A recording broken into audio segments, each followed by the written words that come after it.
या जप, ध्यान, ये सब सूक्ष्म आहार से ही होता है। जब जीव के अंदर आहार अत्यधिक हो जाता है तब भी मन नहीं लगता, और जब भोजन नहीं रहता शरीर के अंदर तब भी मन नहीं लगता। तो मन को लगाने के लिए, ध्यान को एकाग्रित करने के लिए हमें पहले भजन करना चाहिए। जब हम भजन करेंगे तब मन हमारा भजन की तरफ जब लगेगा तब उसके बाद हमें ध्यान करना चाहिए।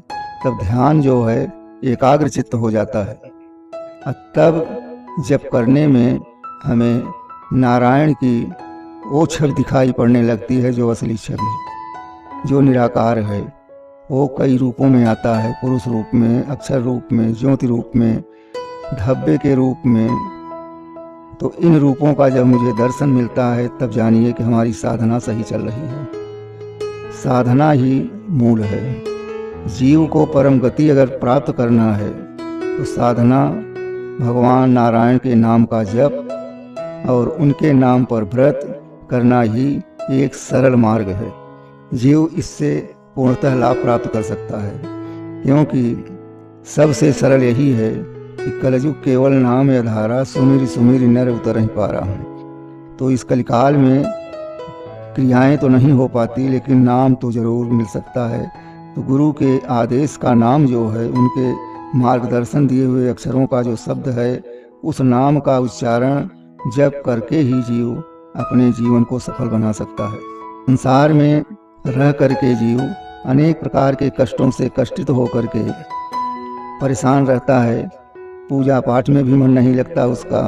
उसके लिए सबसे सरल उपाय यही है कि भोजन कम, भोजन का व्यवस्था शुद्ध होना चाहिए, तामसी नहीं होना चाहिए, सत्संग करना चाहिए, अच्छे व्यक्तियों का भगवत चरित कथानक सुनना चाहिए, जिससे उसके मन में दुर्गुणता न भरे। गलत शब्दों का प्रयोग नहीं करना चाहिए, गलत आदमियों का संग नहीं करना चाहिए।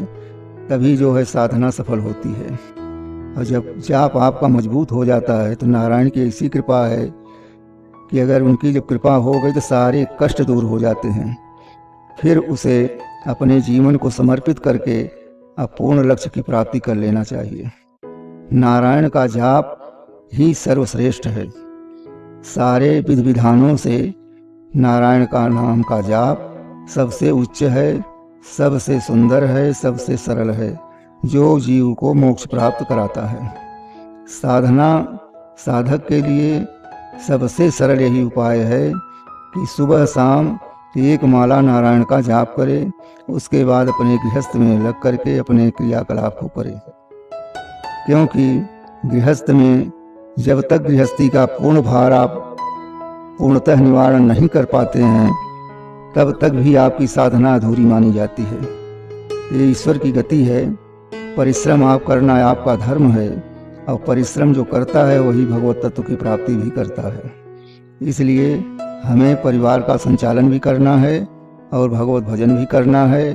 तो भगवत भजन में नारायण का जाप मुख्य है, और जो नारायण का जाप कर रहा है या किया हुआ है, उनको अनुभव है कि इसके द्वारा मुझे पूर्णतः लाभ प्राप्त हुआ है। जय श्रीमन नारायण।